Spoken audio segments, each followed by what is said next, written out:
رب اشرح لي صدري ويسر لي أمري واحلل عقدة من لساني يفقه قولي واجعل اعوذ باللہ من الشیطان الرجیم بسم اللہ الرحمن الرحیم۔ تمام تعریفیں اس پروردگار عالم کے لیے ہے جو عالمین کا پالنے والا ہے۔ درود السلام ہو محمد و آل محمد علیہ الصلاۃ والسلام پر۔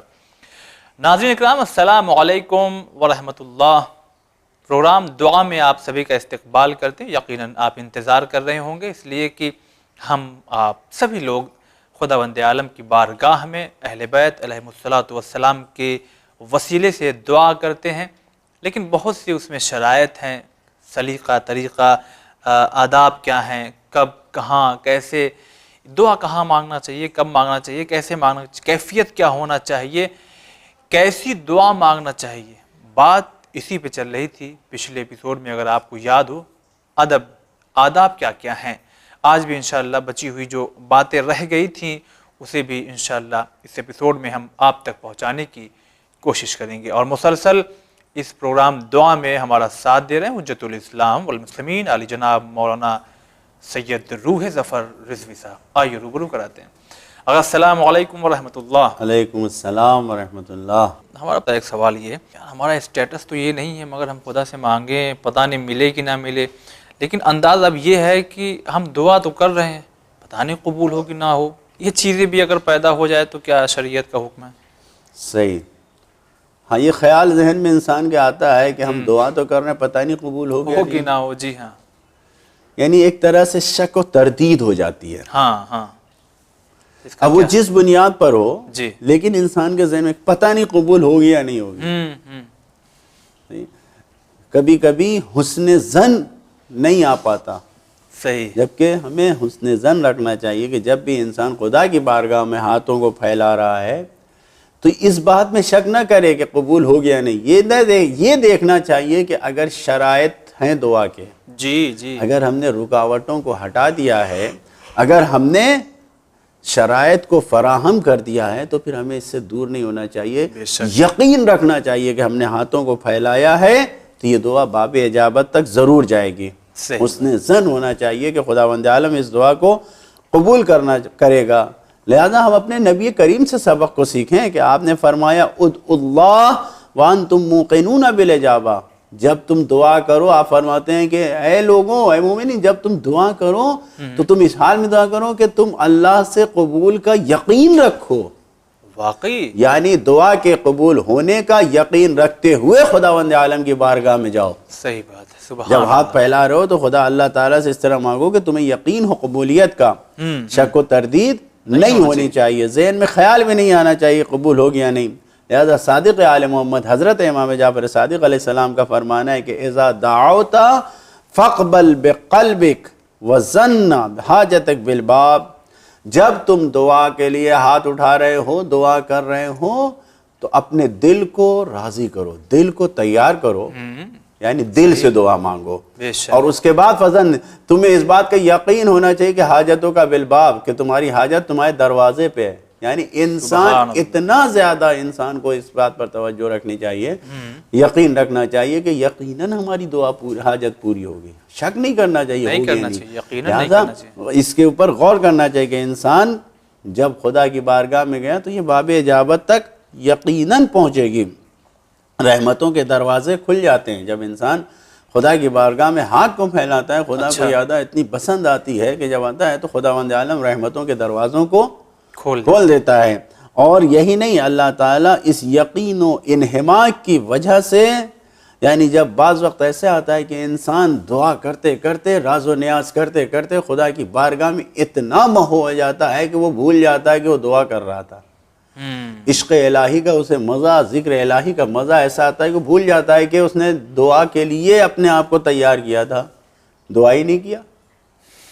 جس کام کے لیے اپنے آپ کو پہنچایا، یعنی دنیا میں بھی ہوتا ہے کہ ایک بڑے بزرگ انسان مثلا مرجع تقلید کی خدمت میں گیا انسان، تو جو دیندار انسان ہے، میں اس کے لیے کہہ رہا ہوں مرجع تقلید، یا ایک عام دنیاوی انسان جو مثال کے طور پر وزیر اعظم کے پاس گیا، پرائم منسٹر صاحب کو دیکھ کے بھول گیا کہ کیا کہنے آیا تھا، کیا کہنے آیا، اس کے عہدے کی اتنی روب اور اس کا دبدبا ہو گیا، بھول گیا وہ. صحیح. خدا کی بارگاہ میں اگر انسان اس منزل پہ پہنچ جائے کہ جب ذکر الہی کرتے کرتے اپنی حاجت کو بیان کرنے سے پہلے ہی عشق الہی میں ڈوب جائے، غرق ہو جائے، تو خداوند عالم کہتا ہے میں اس کو دوسرے دعا کرنے والوں سے دوہرا دیتا ہوں. اللہ. اس نے اپنی دعا کا ذکر نہیں کیا، کہا بھی نہیں، اور دوسرا ذکر دعا دیتا ہے، یعنی دوسرے میں بڑھ چڑھ کے دیتا ہے. یعنی عطا و حمد الہی میں محو ہو جانے سے جو غرق ہو جاتا ہے، خدا اس کو اور بڑھا چڑھا کر دیتا ہے.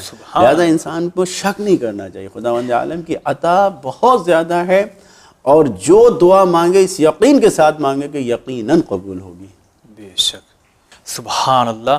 آقا آخر یہ اس میں ہم یہ پوچھنا چاہیں گے، واقعی ہمارے بہت سے ناظرین یہ جاننا بھی چاہیں گے کہ بہترین وقت کیا ہے دعا کرنے کا؟ یعنی دعا کرنے کا سب سے اچھا وقت کیا ہے؟ جی. روایتوں میں جو بیان کیا گیا ہے، دعا کرنے کا سب سے اچھا اور بہترین وقت جب انسان اپنے واجب اعمال کو انجام دیتا ہے تو اس کے بعد ہے. اچھا. واجب اعمال روزانہ خداوند عالم نے ہمارے لیے پنجگانہ نماز کو واجب قرار دیا ہے. صحیح بات ہے. ہر 5 وقت 5 نماز کے بعد، پنجگانہ نماز کے بعد بہترین وقت ہے کہ انسان دعا کرے. یعنی اگر انسان بقیہ آداب اور شرائط کو ادا کر رہا ہے تو اب وہ تیار ہے دعا مانگنے کے لیے، دعا کرنے کے لیے. ٹھیک. بہترین وقت اور بہترین جگہ یہی ہے کہ انسان نمازوں کے بعد اپنے دعا کرے. واجب اعمال کے بعد، روزے کے کھولنے کے وقت جب روزہ افطار کر رہا ہے دعا کرے. تو یہ بہترین اوقات ہیں. لیکن کیونکہ وقت کا میں مختصر طریقے سے یہاں پر بیان کروں کہ اچھا وقت کیا ہے، تو جب بھی کسی واجب کو انسان ادا کرے اس کے بعد دعا کرے. لہٰذا اس کو آپ روایت میں بھی دیکھیں کہ خود نبی کریم صلی اللہ علیہ وآلہ وسلم فرماتے ہیں من ادّا فریضۃ فلہ عند اللہ دعوۃ مستجابہ. جب انسان کسی واجب کام کو انجام دیتا ہے تو واجب کے انجام دینے کے ساتھ ہی وہ مستجاب الدعویٰ ہو جاتا ہے کہ اب اس کے لیے ایک دعا قبول ہے خدا کی بارگاہ میں. واہ سبحان. دعا مانگے یا نہ مانے، خدا کی بارگاہ میں یہ انعام مل گیا کہ اس کی دعا قبول ہونے والی ہے. لہٰذا واجب کے بعد کسی بھی فریضے کو ادا کرنے کے بعد خدا کی بارگاہ میں دعا کرے کہ جس نے بھی ایسا کیا اس کی دعا مقبول ہوتی ہے. ہر انسان پر واجب ہے. دوسری روایت یہیں پر فرزند رسول حضرت امام جعفر صادق علیہ السلام فرماتے ہیں کہ 3 وقت ایسے ہیں کہ جہاں پر خدا کی بارگاہ میں دعا پہنچنے سے میں کوئی رکاوٹ نہیں آتی. اچھا کون کون سے وقت ہیں؟ 3 اوقات لا يحجب فيها الدعاء عن اللہ. 3 اوقات ایسے ہیں، 3 وقت ایسے ہیں کہ جن میں دعا اللہ تک پہنچنے سے رک نہیں سکتی ہیں، کوئی رکاوٹ پیش نہیں آئے گی. اچھا. پہلا وقت جو اس میں سے ہے وہی جو ابھی ہم نے آپ کے سامنے بیان کیا کہ فی اثر المکتوبہ، یعنی وہ واجب کام جو خداوند عالم نے لکھ دیا ہے، مکتوبہ ہے جو ہمارے اوپر واجب قرار دیا گیا. اس وقت جب انسان واجب کو انجام دے رہا ہے دعا کرے تو وہ دعا یقیناً خدا تک پہنچتی ہے، کوئی پردہ کوئی رکاوٹ نہیں آئے گا. اور دوسرا وقت وہ ہے کہ عند نزول القطر، بارش کے نازل ہونے کے بعد جب بارش ہو رہی ہے تو بارش کے نازل ہونے کے وقت انسان دعا کرتا ہے تو کوئی رکاوٹ نہیں ہے. انسان بارش کے ہونے کے وقت دعا کرے، اس میں کوئی رکاوٹ نہیں آنے والی. اور تیسرا وقت ہے وظہور معجزۃ اللہ فی الارض، اللہ کا کوئی معجزہ زمین پر ظاہر ہو رہا اس کے بعد دعا کرے یا اس وقت دعا کرے. اللہ کا کوئی معجزہ انسان دیکھ رہا ہے دعا کرے. یہ 3 اوقات کو بیان کیا گیا ہے کہ اگر ان 3 اوقات کو بہرحال دیکھے تو معجزہ ہمیں دکھے یا نہ دکھے، ظاہر ہے کہ اللہ کا معجزہ ڈھونڈنا پڑے گا کہاں دکھا گیا ہے. اگرچہ ہر چیز اللہ کا معجزہ ہی ہے، اللہ کی نشانی ہے، صحیح بات، لیکن یہ جو ظاہر کے سب کے لیے عام ہو جائے نہیں ملے. لیکن واجب نماز، واجب عمل تو ہمارے ہاتھ میں ہے. جب بھی ہم کسی واجب کو انجام دیں بہترین وقت ہے دعا کا. صحیح بات ہے. بارش ہو رہی ہے بہترین وقت ہے دعا کا. اور خود ہمارے نبی فرماتے ہیں کہ دعا مانگنے کا سب سے اچھا وقت سحر کا وقت ہے. سحر کے وقت دعا کرے کہ خیر وقت دعوتم الی اللہ ادعوتم اللہ عز وجل فیہ الاسحار. بہترین وقت جس وقت تم دعا کرتے ہو پروردگار کی بارگاہ میں وہ اسحار ہے، یعنی سحر کے وقت اٹھنا ہے. پھر اس کے بعد روایت میں ہے، اسی روایت میں ثم تلا ھذہ الآیت فی قول یعقوب، جناب یعقوب کی زبان سے قرآن مجید نے جو آیت کو بیان کیا اس آیت کی تلاوت فرمایا آپ نے. وقال اخرہم الی السحر، سوف استغفر لکم ربی، یعنی یہ جو کہا ہے کہ میں تمہارے لیے استغفار کروں گا اپنے پروردگار سے. جب جناب یعقوب کے بچے بیٹے آئے اور ان سے کہا کہ ہمارے لیے یا ابانا استغفر لنا، ہے ہمارے باپ دعا کیجئے ہمارے پروردگار سے، تو ان کا سوف استغفر لکم، میں تمہارے لیے عنقریب دعا کروں گا. رسول خدا صلی اللہ علیہ وسلم فرما رہے ہیں کہ اخرہم الی السحر، سحر کے وقت تک مؤخر کیا. یعنی اگر وہ صبح میں آئے یا دوپہر میں آئے یا شام میں آئے یا رات میں آئے، جس وقت بھی آئے ہیں انہوں کا میں ان قریب دعا کروں گا. کب کیا؟ سحر کے وقت دعا کیا. یہ ہے فضیلت کا وقت. ہاں، بہترین وقت دعا کے قبولیت کا سحر کے وقت ہے کہ اس وقت جناب یعقوب نے اس کو دیا. اور ایک اور جس کا ہمیں احساس نہیں ہے، کیونکہ یعنی یہیں پر اسی روایت پر ہم بات کو ختم کر دیں. اچھا. کہ ہمیشہ ایسا ہوتا ہے کہ جو ہم محسوس نہیں کرتے ہیں کہ جب بھی ہوتا ہے تو ہم کہتے ہیں بھائی فلاں بیمار ہے اس کے لیے دعا کر دو. ایسے ہی تو ہوتا ہے. ہاں صحیح بات. مریض کے لیے دعا، بیمار کے لیے دعا. لیکن آج یہ روایت یقیناً بہت سے ہمارے ناظرین ایسے ہوں گے جن کے لیے یہ بات نہیں ہوگی. اچھا. کہ جب انسان کسی کی عیادت کے لیے جاتا ہے اور اس مریض کی احوال پرسی کرتا ہے تو وہ مریض اس عیادت کرنے والے کے لیے جو دعا کرتا ہے وہ قبول ہے. اچھا. یعنی بہترین دعا کر جو قبول ہے، مریض خود دعا کرے مریض کی عیادت کرنے کے لیے. جب ہم جا رہے ہیں عیادت کریں تو اس سے کہیں کہ ہمارے حق میں دعا کرو. سبحان اللہ. لہذا چنانچہ آپ دیکھیے یہ روایت بھی ہمارے چھٹے امام سے ہی ہے کہ من عادہ مریضاً فی اللہ، جس نے کسی مریض کی عیادت کی اللہ کے لیے، اللہ کی رضا کے لیے، اللہ کے خاطر میں، لم یسأل المریض للعائد شیئا الا استجاب اللہ له. یعنی جو بھی دعا یہ مریض کرتا ہے اس عیادت کرنے والے کے لیے، جو کچھ مانگتا ہے اس عیادت کرنے والے کے لیے، اللہ اس کو قبول کرتا ہے. سبحان اللہ، سبحان اللہ. یعنی ایک ایسی دعا جو کہ مقبول ہے اس بیمار کی دعا ہے اس شخص کے حق میں جس نے اللہ کے لیے جا کے اس کی عیادت کیا. لہذا خلوص نیت کے ساتھ جب ہم اللہ کی مرضی کو حاصل کرنے کے لیے کسی مریض کی عیادت کے لیے جا رہے ہیں اور وہ دعا کر رہا ہے، یہ دعا مقبول ہے. اور بھی روایتیں ہیں لیکن بہرحال وقت کم ہے تو یہیں پر اکتفا کرتے ہوئے اس بات کو ختم کرتے ہیں کہ یہی کہوں گا کہ کم سے کم اگر کوئی وقت نہیں ہے، واجب نماز تو ہم وقت پہ ادا کر رہے ہیں. صحیح بات. اس کے بعد اللہ کی بارگاہ میں ضرور دعا کے لیے ہاتھ اٹھائیں کہ بہترین وقت دعا کی قبولیت کا ہر واجب عمل اور خاص کر کے واجب نماز کے بعد ہے. ایک سوال ہم یہ کرنا چاہیں گے، شاید ہمارے ناظرین محسوس کریں، کبھی کبھی کیا ہوتا ہے دعا جو ہے بالکل خود غرضی سی محسوس ہوتی ہے، بس اپنے لیے دعا. اس کے بارے میں کیا ہو؟ اسلامی تعلیمات جو اسلامی پیغام ہے، میسیج ہے، اس میں ایک اہم پیغام یہ ہے کہ انسان کو خود غرض نہیں ہونا چاہیے. اچھا. سیلفش جو کہتے ہیں وہ نہیں ہونا چاہیے. یعنی انسان صرف اپنی فکر میں نہ رہے بلکہ سب کی فکر میں رہے. اور یہی پیغام جو زندگی کے ہر موڑ پر اور زندگی کے ہر پہلو اور ہر قدم پر ہے، اچھا، یہی دعا میں بھی پیغام ہے. سبحان اللہ. انسان صرف اپنے لیے دعا نہ کرے بلکہ سب کے لیے دعا کرے. لہٰذا پیارے نبی سرکار مدینہ نے بھی ہمیں کچھ ایسا ہی سکھایا ہے.